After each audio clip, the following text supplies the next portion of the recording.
राम राम मंडळी. तर आज सकाळ सकाळी खताच्या दुकानात गेलो, कारण की आज आपल्याला तुतीला खत टाकायचं होतं. मग खताची पुट्टी गाडीवर घेतली आणि त्यानंतर मग घरी गेलो. घरी जाऊन सोन्याला उचलला, कारण की व्हिडिओ काढाय आपल्याला कोणतरी कार्यकर्ता पाहिजे. हा बघा आपला तुतीचा प्लॉट कसा आहे ते कमेंट करून सांगा. मग ताळपत्री हातरून त्यावर खताची पुती मोकळी गेली. पुती मोकळी करून खत मिक्स करायला घेतलं.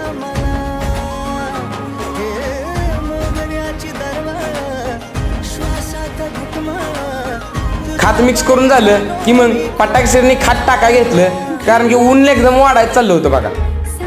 उन्हात तर ऊन आहे, त्यामुळे पटाक्षरनी टाकून घेतलं. आणि त्यानंतर मग आपल्या दुरुदाचा ट्रॅक्टरनं तुती फोडा घेतली. तर मित्रांनो, आता तुती फुडून झाली. तर प्लॉट कसा दिसतोय ते कमेंट करून नक्की सांगा. भेटूया नेक्स्ट